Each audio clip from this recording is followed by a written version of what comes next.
Muujiza ni tukio linalokiuka sheria ya asili,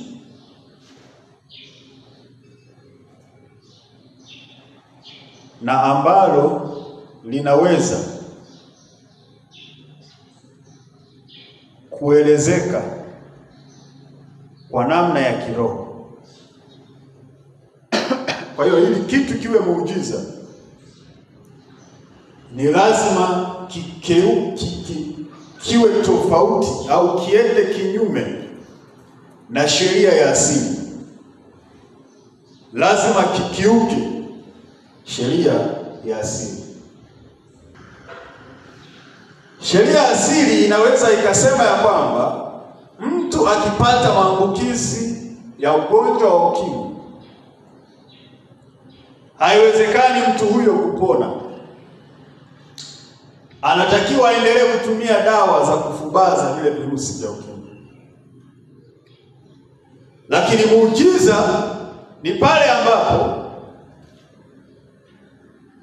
unapoombewa au unapoweka mikono kwa yule mtu mwenye ukimwi na Roho wa Mungu akakuongoza, na yule mtu akaenda kupima akakuta vile virusi vimeondoka. Huo tunaita ni muujiza. Ni kinyume cha sheria ya asili. Bwana Yesu asifiwe. Miujiza, neno muujiza kwenye Biblia limeonekana au limetafsiriwa kwa maneno mengi. Kwa maneno mengi au kwa maneno tofauti tofauti. Unaweza usikute neno muujiza kwenye Biblia ukakuta neno lingine ambalo lina maana sawa na neno Biblia. Kwa mfano, kuna neno kama ishara. Ishara. Unaweza kaona kwenye Biblia neno limetokea linasema ishara. Linaweza likawa lina maana sawa sawa na neno muujiza. Unaweza kukutana na neno linaitwa kwenye Biblia hapo limeandikwa tendo la Mungu. Tendo la Mungu. Tendo la Mungu. Kiebrania inaitwa nes, inaandikwa kama neno nes, ambayo inamaanisha tendo la Mungu. Lina maana sawa sawa na neno la muujiza. Au unaweza ukakuta sehemu imeandikwa jambo la kuogofya au jambo la kushangaa. Inaweza ikawa na maana sawa na neno muujiza. Jambo la kushangaa, yaani mpaka watu wanafikia hatua ya kushangaa, huo ni muujiza. Kwa mfano, tunamwona Yesu katika Biblia anatembea juu ya maji. Anatembea juu ya maji. Kwa kifupi tunaweza tukasema ameenda kinyume na sheria ya asili. Maana hakuna mtu ambaye anaweza akatembea juu ya maji. Maji hayawezi yakambeba mtu kwamba atembee juu ya maji. Na huo ni muujiza. Ni jambo la kushangaza. Ni jambo la kuogofya. Ni jambo, ni ishara. Ni tendo la Mungu. Ni tukio linalokiuka sheria ya asili. Tunasema ni muujiza. Sasa miujiza inafanyika katika namna mbalimbali. Miujiza inaweza kufanyika kwa kutokana na Mungu. Lakini pia ipo miujiza inayofanyika kutokana na shetani.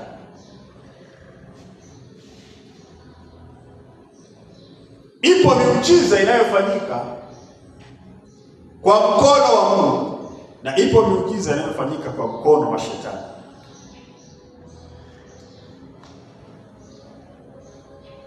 Katika ufahamu wa kawaida tunasema Mungu wetu anaweza yote. Mungu wetu, neno Mungu lina sifa tatu.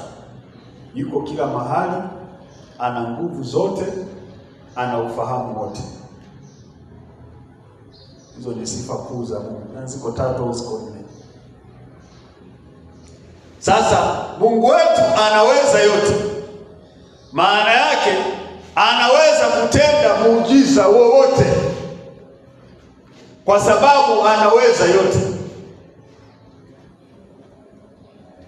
Shetani anapotaka kufanya miujiza hawezi kufanya miujiza yote. Kuna kiwango ambacho anafikia hawezi kuvuka, anagota hapo. Ni tofauti na Mungu. Mungu anaweza kufanya miujiza yote, lakini shetani hawezi. Bwana Yesu asifiwe. Bwana Yesu asifiwe. Katika Biblia tunaona sehemu ambapo Yesu anamfufua Lazaro. Huo ulikuwa ni muujiza, kwa sababu ulienda kinyume na sheria ya asili. Tunaamini mtu akiwa amekufa haiwezekani mtu huyo kunyanyuka tena. Haiwezekani. Lakini Yesu anaenda kwa Lazaro, anamwambia Lazaro, inuka, toka. Katika Biblia sijawahi kuona sehemu ambapo shetani amefanya muujiza wa kufufua mtu. Sijawahi. Kwa maana hiyo, shetani kuna miujiza ambayo anaweza akaiga, lakini ipo ambayo hawezi akaiga. Hawezi akaifanya.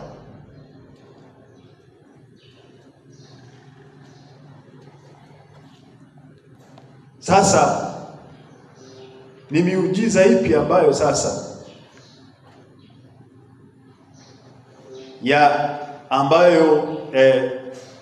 ambayo Mungu anaweza kufanya au kupata ufahamu juu ya miujiza hiyo ya kimungu? Hebu tusome kitabu cha Wathesalonike wa pili sura ya 2.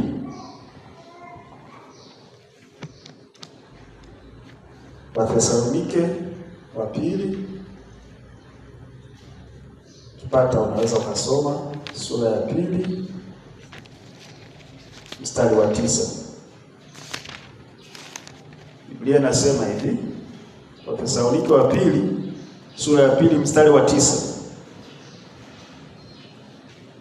Yule ambaye kuja kwake ni kwa mfano wa kutenda kwake shetani, kwa uwezo wote na ishara na ajabu za uongo.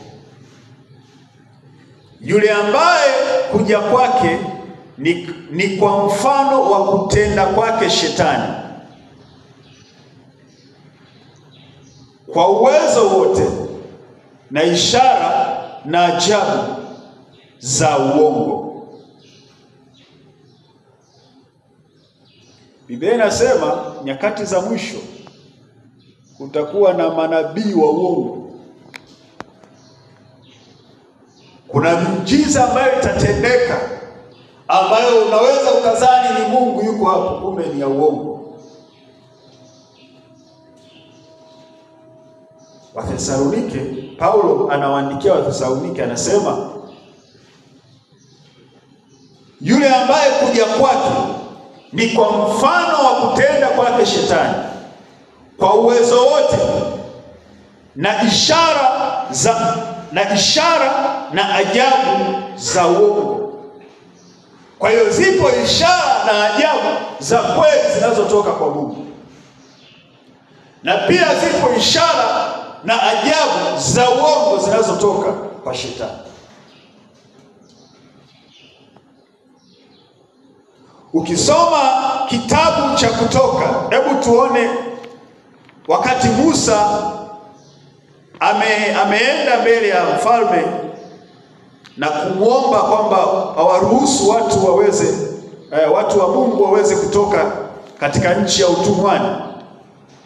Kitabu cha Kutoka sura ya 7 mstari wa 8. Kitabu cha Kutoka sura ya 7 mstari wa 8.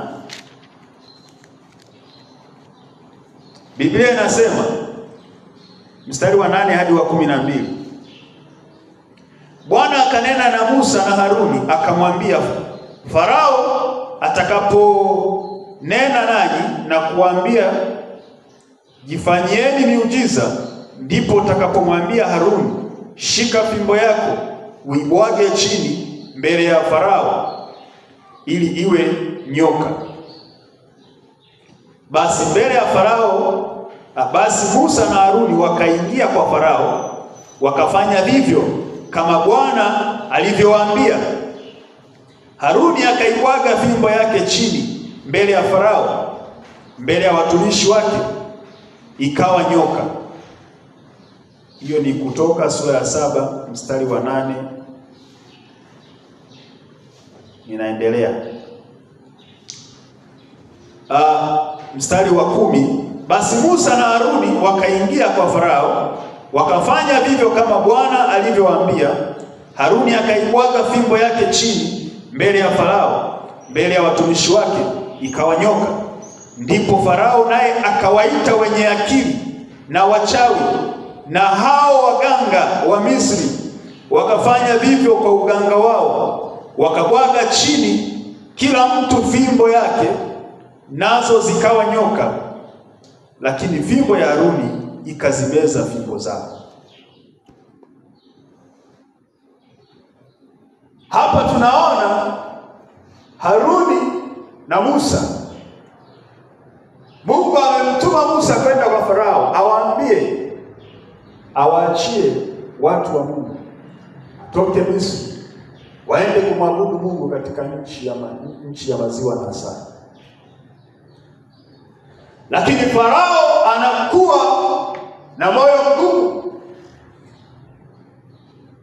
Mungu analazimika kutenda muujiza ili athibitishe kwamba ni kweli amewatuma Musa na Haruni kwenda kusema na Farao.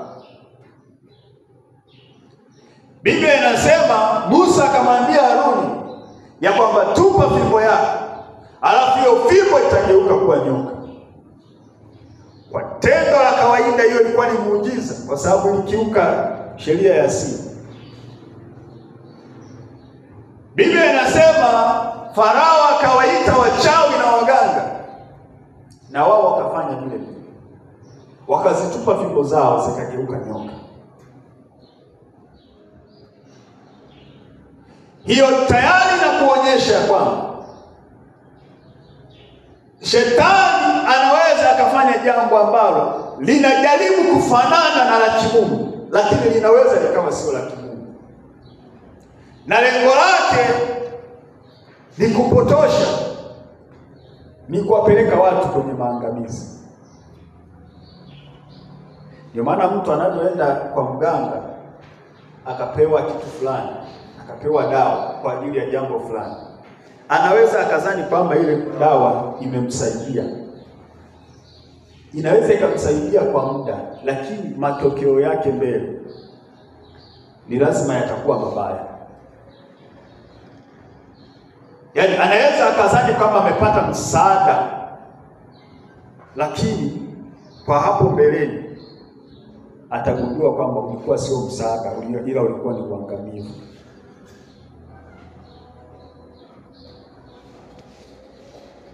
Kwa hiyo tunaona waganga na wachawi nao wanafanya miujiza. Lakini tunaona Musa, ile fimbo ya Musa ikazimeza zile fimbo za wachawi. Ukiendelea kutoka hapo sura ya 7 mstari wa 19, anasema Bwana akamwambia Musa, mwambie Haruni, shika fimbo yako, kaunyoshe mkono wako juu ya maji ya Misri, juu ya mito yao, juu ya vijito vyao, na juu ya maziwa ya maji yao, na juu ya visima vyao vyote vya maji, ili ageuke kuwa damu. Nako kutakuwa na damu katika nchi yote ya Misri, katika vyombo vya mti na katika vyombo vya jiwe. Mstari wa 20. Musa na Haruni wakafanya hivyo kama Bwana alivyowaambia, naye akaiinua ile fimbo na kuyapiga maji yaliyokuwa mtoni mbele ya Farao, mbele ya watumishi wake, na hayo maji yote yaliyokuwa katika mto yakageuzwa kuwa damu. Hao samaki waliokuwa mtoni nao wakafa, na ule mto ukatoa uvundo wa Misri wasipate kunywa maji ya mtoni, na ile damu ilikuwa katika nchi yote ya Misri. Mstari wa 22. Lakini waganga wa Misri wakafanya mfano wa hayo kwa uganga wao, na moyo wake Farao ukawa mgumu, wala hakuwasikiza kama Bwana alivyonena. Huu ni muujiza mwingine ambao Musa amefanya. Ameipiga fimbo kwenye mito ikageuka kuwa damu. Lakini na wachawi nao wakafanya vivyo hivyo. Kwa hiyo ilikuwa ikitokea wakifanya hiki na wachawi nao wanafanya hiki, Farao alikuwa anapata kiburi kwamba kumbe hata hawa waganga wangu hawa wanaweza kufanya haya ambayo Musa anayafanya.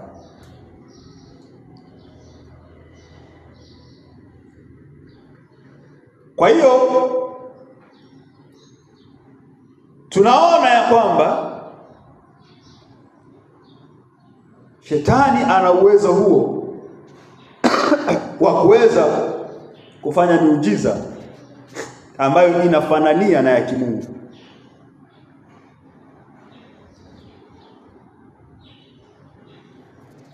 Lakini Shetani hawezi kufanya mambo yote.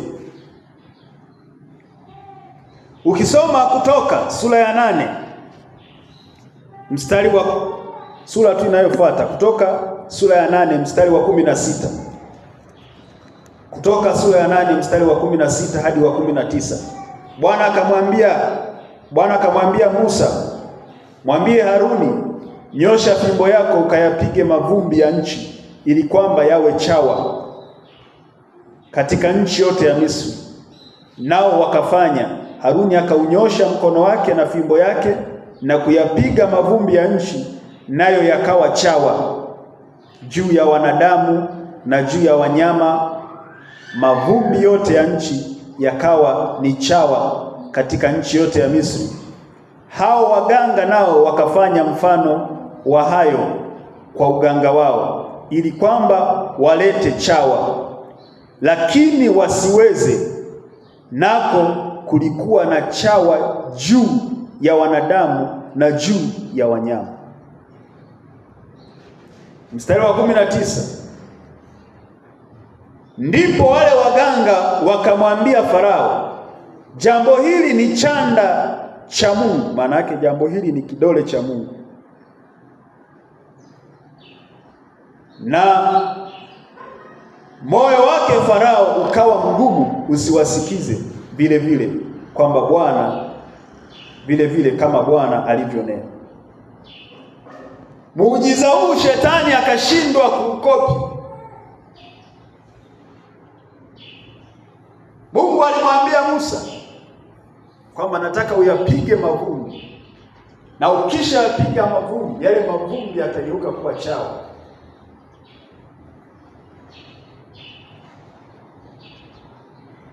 Biblia inasema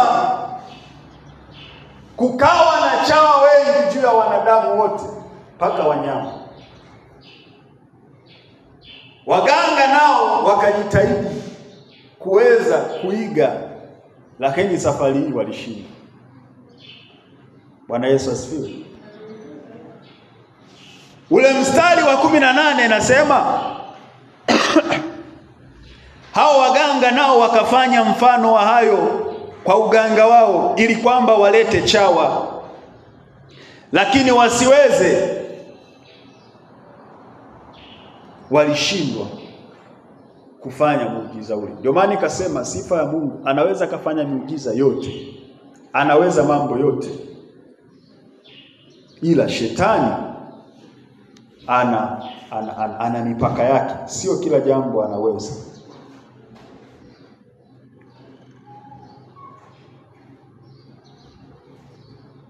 Katika kipindi tulicho nacho, kipindi ambacho watu wanaishi kwa kutegemea miujiza. Watu wanatamani miujiza ya Mungu,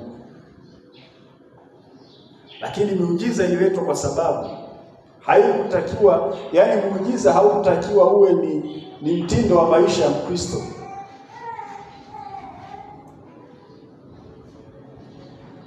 Muujiza haitakiwi kuwa ni mtindo wa maisha ya Mkristo.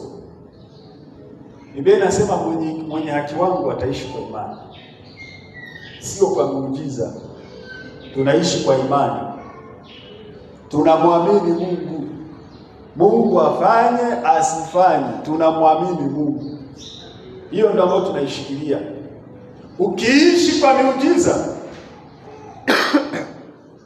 ipo siku imani yako tu itafikia mwisho, na hapo utashindwa kusonga mbele. Utasema kama ndio hivi basi, kama ndio hivi basi. Lakini tunaambiwa tuishi kwa imani.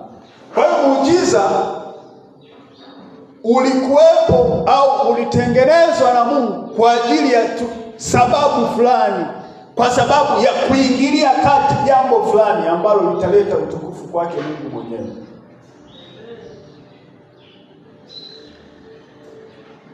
Hebu tuangalie alama. Alama au jinsi ya kujua kwamba ishara hizi au miujiza hii inatokana na Mungu. Tuangalie alama. Jinsi utajuaje? Jambo la kwanza,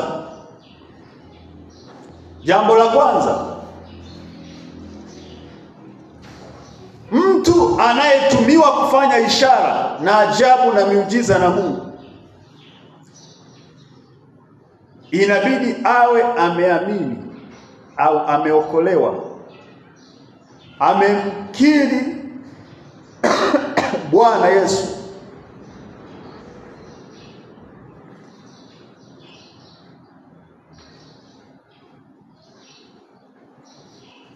na kuwa na ushuhuda mzuri. Mtu anayetumiwa na Mungu kufanya ishara, ajabu au miujiza ni lazima awe ameokoka. Ni lazima awe ameokoka, amemkiri Bwana, kuwa ni mwokozi wake. Kitabu cha Marko sura ya 16 mstari wa 17. Kitabu cha Marko sura ya 16 mstari wa 17. Biblia inasema, aminie na kubatizwa. Tuanzie wa 16. Aminie na kubatizwa. Marko 16 hadi 17. Aminie na kubatizwa ataokoka, asiamini atahukumiwa. Na ishara hizi zitafuatana na hao waaminio: kwa jina langu watatoa pepo, watasema kwa lugha mpya, watashika nyoka, hata wakinywa kitu cha kufisha hakitawadhuru kabisa, wataweka mikono yao juu ya wagonjwa nao watapata afya. Biblia inasema na ishara hizi zitafuatana nao. Wakina nani? Waaminio. Wewe ambaye umemwamini Yesu kikweli kweli na una ushuhuda mzuri, Jambo la kimungu linapotendeka kwa mikono yako,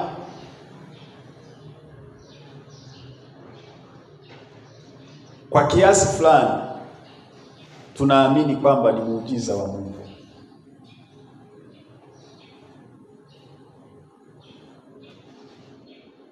Wale watu walioamini kweli kweli. Sasa hapo unaweza nikawa nimekuchanganya, maana wapo ambao wameokoka na wao wanafanya miujiza. Yaani wapo tunao kwenye kundi moja, lakini sio wenzetu. Sasa unajiuliza, unasema lakini hao nao tunasali nao, wako kwenye madhehebu yetu au wako kwenye huduma mbalimbali, lakini tunaamini kwamba na wao wameokoka. Sasa inakuwaje na wao wanafanya mambo miujiza, lakini kumbe inawezekana sio ya kimungu?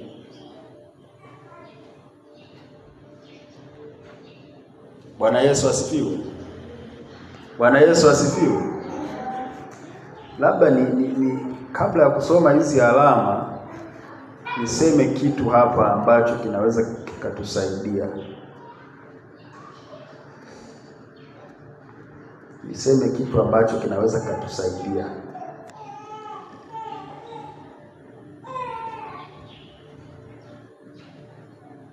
Muujiza wa Mungu haufanyiki ili kumthibitisha mtu kuwa ni mtakatifu.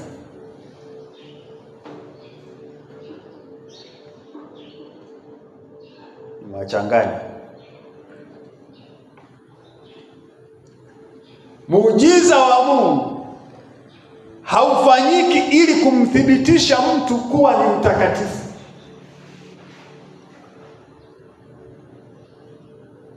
Kwenye Biblia inasema ya kwamba kuna watu walitoa mapepo. Walisema, Bwana, Bwana, sisi tulitoa pepo, sisi tulifanya mambo makubwa. Lakini Biblia inasema Mungu siku hiyo atawaambia, siwajui, sikuwatambua, siwajui, tokeni kwangu. Kwa hiyo ni ishara ya kwamba Mungu anaweza kukutumia kufanya muujiza,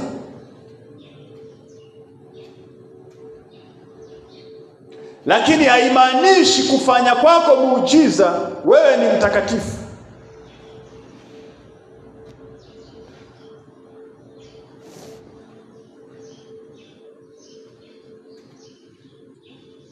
Miujiza ya Mungu haimthibitishi mtu kuwa ni mtakatifu, ila inalithibitisha neno lake Mungu mwenyewe.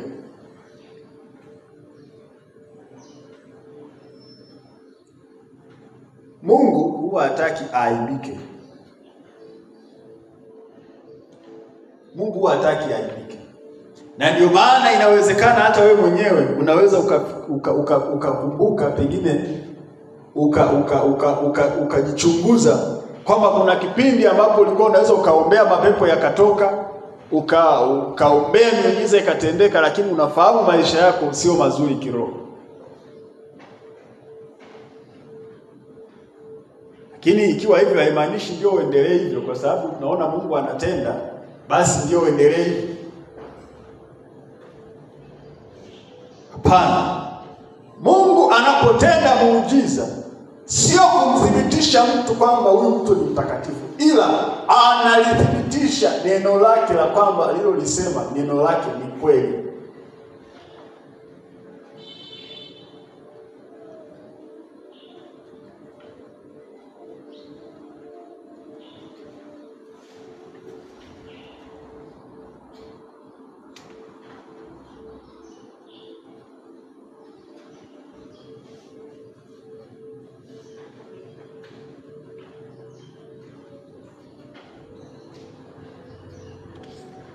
Ukisoma katika kitabu cha Marko sura ya 16 mstari wa 20,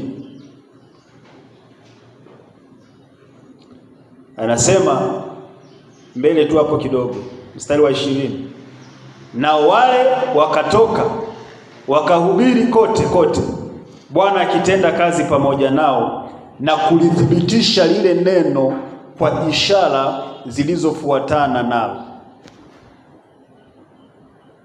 Hapo hapo kwenye Marko sura ya 16 mstari wa 20 anasema, na wale wakatoka wakahubiri kote kote, Bwana akitenda kazi pamoja nao na kulithibitisha lile neno. Sio kumthibitisha mtu, kulithibitisha lile neno.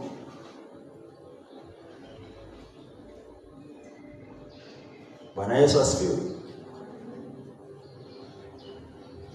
Kwa hiyo ni vizuri kuliamini neno la Mungu, ikiwezekana zaidi hata kumwamini yule ambaye anatenda miujiza. Kwa maana binadamu kama sisi ambaye anaweza akakuombea ukatendewa miujiza. Kwa sababu siku mwanadamu akikengeuka akakulisha mambo mengine ambayo ni tofauti na neno la Mungu, na wewe ukaweka imani yako kwake kwamba kwa sababu huyu anatenda miujiza basi anachokisema ni kweli na nimfuate yeye, ipo siku unaweza ukapotea.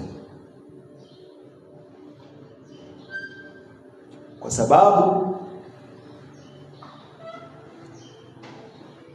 anasema malaika wa giza naye anajaribu kujifananisha na kama malaika wa nuru. Yaani anajaribu kujifananisha ni kama vile kondoo, lakini ni ngozi ya kondoo, lakini ndani ni mbwa mwitu.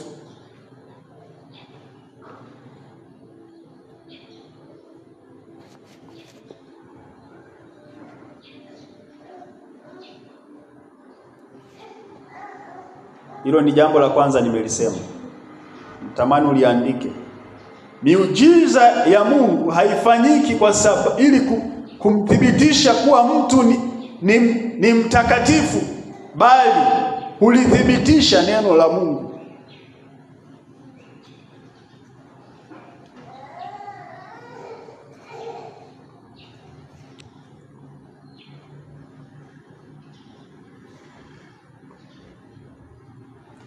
Kwa maana nyingine, miujiza haifanyiki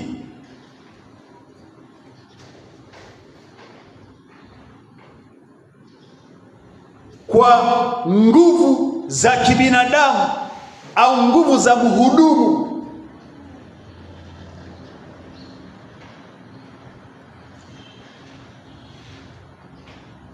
au nguvu za kikundi fulani kilichoandaa labda pengine mkutano au ibada fulani.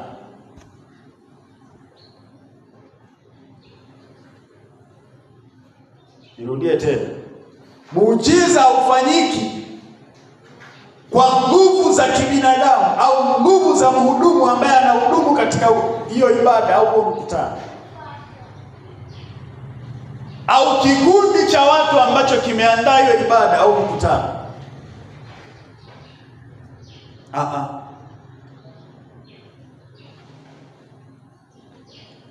Miujiza inafanyika kwa nguvu za Mungu mwenyewe.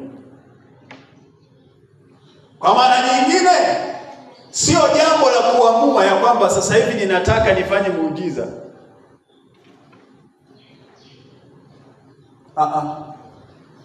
Mungu mwenyewe anapoingia kazini anajua namna ya kuwagusa watu kulingana na vile ambavyo anataka atembee kwa siku hiyo au kwa muda huu au kwa wakati huu.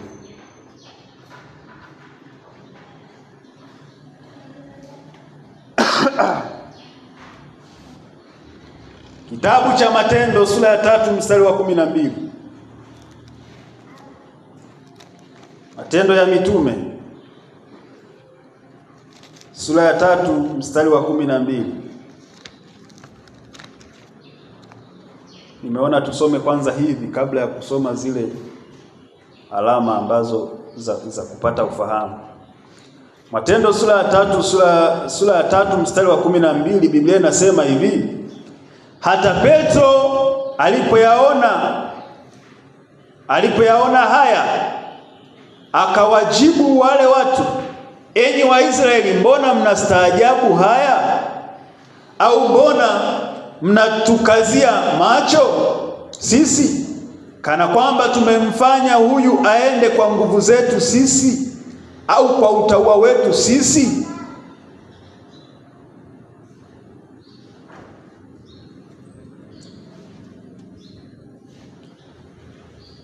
Ukisoma huo muujiza utaupata kwenye Matendo hapo sura ya 3 mstari wa 1.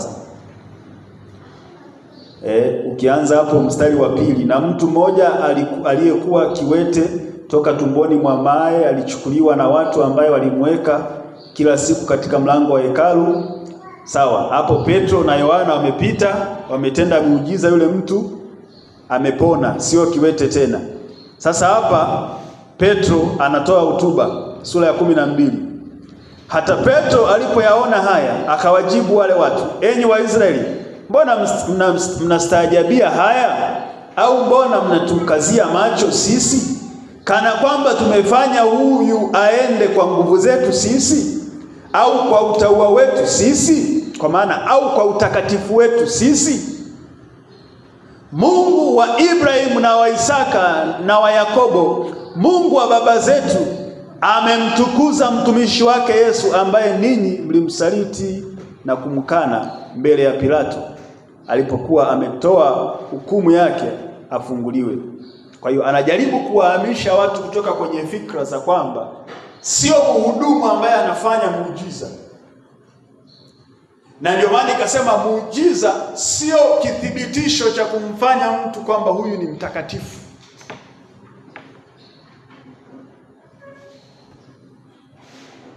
Bwana Yesu asifiwe.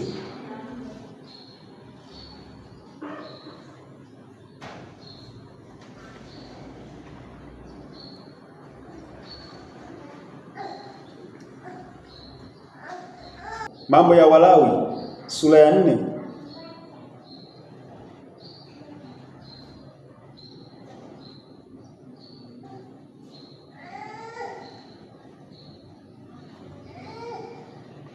Mambo ya Walawi sura ya 4 mstari wa 3. Aliyepata anaweza kasoma.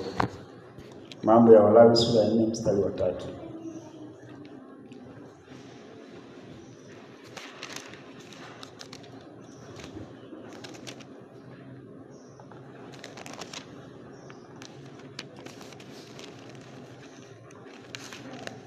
Biblia inasema kama neno lolote inasema kama kuhani aliyetiwa mafuta akifanya dhambi hata analeta hatia juu ya watu, ndipo na atoe kwa ajili ya dhambi yake aliyoifanya na kumsongeza kwa Bwana ng'ombe mume mchanga mkamilifu kuwa ni sadaka ya dhambi. Hii ni kuonyesha kwamba hata mhudumu, hata mtu ambaye anatenda wewe muujiza, anaweza akawa ni akateleza, akamkosea Mungu. Lakini kinachotakiwa pale ni kugeuka haraka na kumrudia Mungu, ili miujiza inayofanyika iwe na maana kwake anayehudumu, lakini iwe na maana kwa wale wanaopokea ule muujiza. Mungu ameachilia karama za uponyaji. Kusoma zile karama 9. Kuna karama ya uponyaji pale. Ile karama inaweza ikatenda kazi japokuwa mtu amejikwaa, japokuwa mtu ameteleza, lakini Mungu analiangalia neno lake ili asiweze kuaibika. Ndio maana anatenda miujiza. Kwa hiyo niliona ni aseme haya kabla ya kuendelea, ili tuweze kupata ufahamu. Kwa hiyo Biblia inaposema kwamba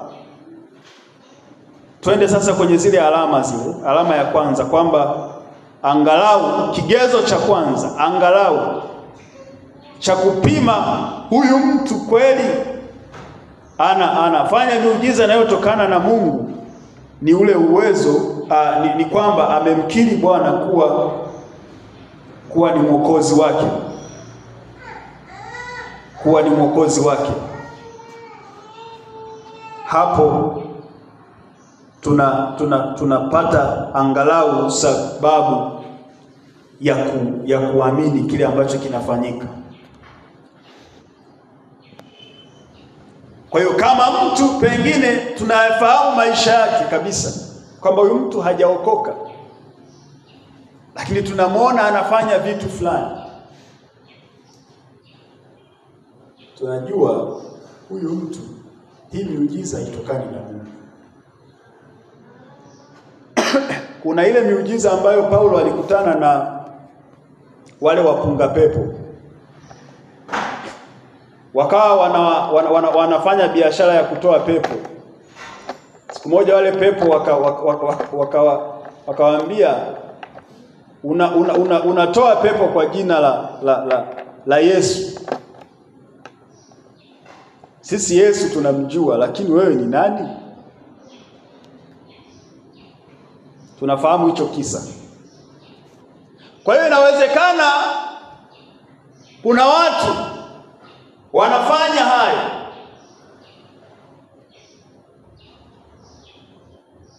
lakini ile nguvu inayotoka nyuma sio ya kimungu, kwa sababu wale watu hata ukifuatilia maisha yao walikuwa ni wapunga pepo, ni waganga tu, ni watu ambao wanafahamika kabisa watu hawajaokoka. Kwa sababu Paulo alivyoingia kwenye ule mji aliwauliza, hivi mmeshawahi kubatizwa kwa Roho? Akasema hapana, tumebatizwa tu kwa ubatizo wa Yohana. Kwa ni watu ambao kimsingi walikuwa bado hawajamwamini Mungu vizuri, hawajamkiri Yesu. Maisha yao hayakuwa ni maisha halisi ya wokovu. Ninaposema mtu ambaye amemkiri Yesu, amemwamini Yesu, maana yake ana maisha ya ushuhuda. Maisha yake hayana chenga.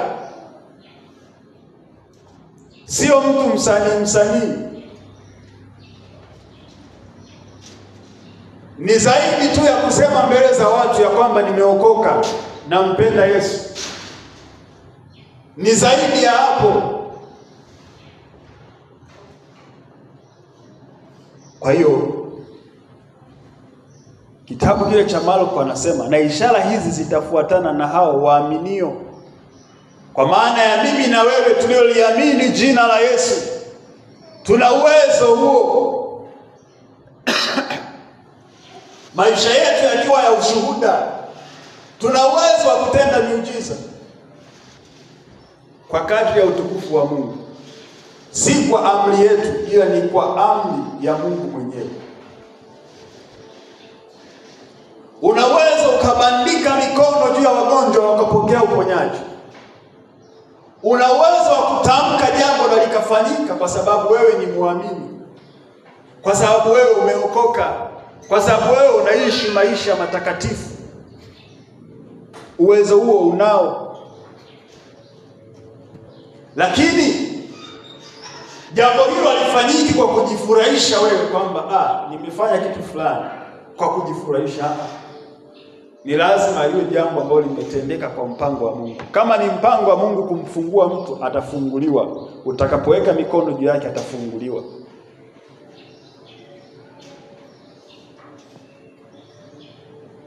Petro anasema, mbona mnatushangaa kana ya kwamba sisi ndio tumeyafanya hayo?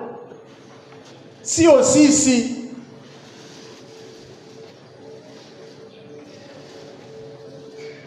Bwana Yesu asifiwe. Bwana Yesu asifiwe. Na ndio maana tunapoombea watu, tunawaombea kwa jina la Yesu, sio kwa jina la mhudumu. Kwa sababu mimi sina uwezo huo. Ila unapotamka jina la Yesu, maana yake unamwambia yule ambaye anaweza kufanya hilo jukumu afanye. Na Mungu wetu ni mwaminifu, kwa wakati wake anafanya.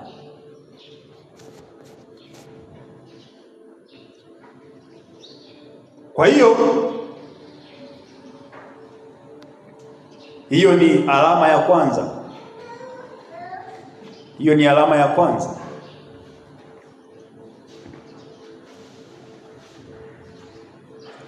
Hiyo ni alama ya kwanza.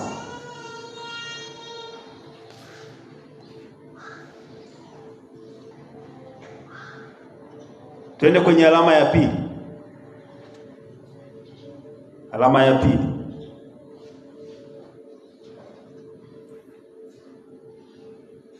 Muujiza ni lazima uambatane na kuhubiri Injili au kufundisha neno la Mungu. Muujiza ni lazima uambatane na kuhubiri Injili au kufundisha neno la Mungu.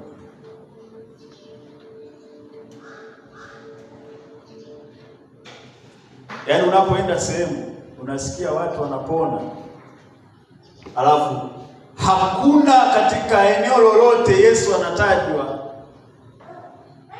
au Injili ile ya Yesu, lakini anatajwa mtu. Jamani, simeshayaona hayo? Au mjai kuyaona?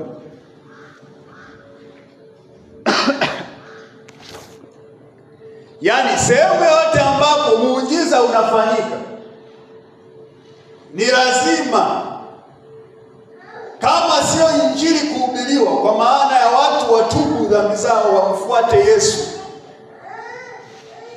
basi watu hao wafundishwe neno la Mungu. Muujiza wowote ni lazima umpe Mungu utukufu. Yaani ni lazima utukufu wote uende kwa Mungu. Uponyaji wowote, muujiza wowote ni lazima uambatane na Injili. Injili, Biblia inasema ni habari njema, ndio maana ya Injili. Habari njema za kuwatoa watu katika upotevu na kuwarejesha katika neema ya Mungu. Kwa hiyo muujiza lazima uambatane na Injili. Watu wanapoona muujiza washawishike kusema tumfuate huyu Yesu. Kama Yesu amefanya hivi, huyu Yesu tumfuate.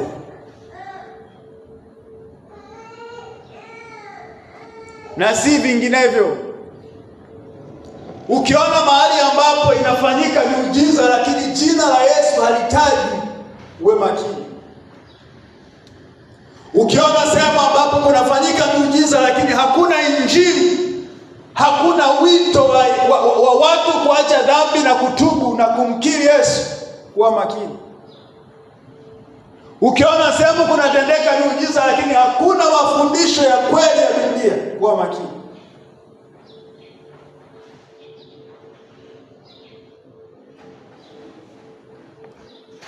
Bwana Yesu asifiwe. Bwana Yesu asifiwe.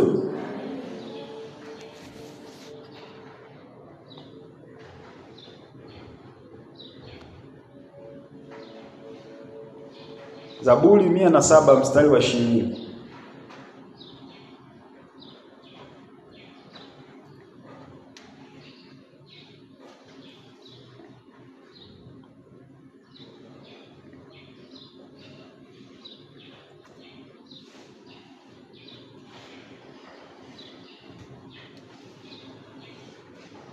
Au acha sawa, kama umeandika sawa, andika hiyo, lakini tutasoma kama umeandika hiyo Zaburi 107 mstari wa 20 sawa.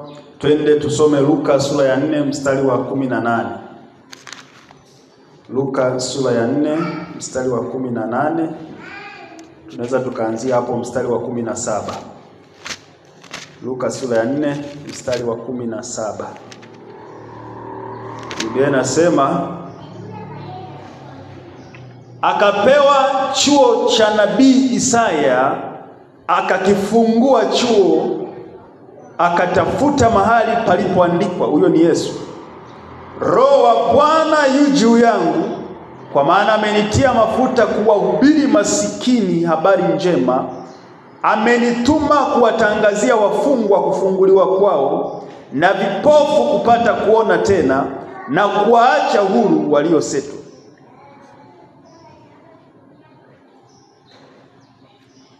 Yesu anasema hivi, Roho wa Bwana yu juu yangu, maana amenipaka mafuta. Kazi ya mafuta, anasema kuwahubiri masikini habari njema, kwa maana Injili. Alafu baada ya Injili amenituma kuwatangazia wafungwa kufunguliwa kwao, na vipofu kupata kuona tena. Maana yake hiyo ni miujiza inayotendeka. Hizo ni ishara zinatendeka, lakini lazima ziambatane na Injili.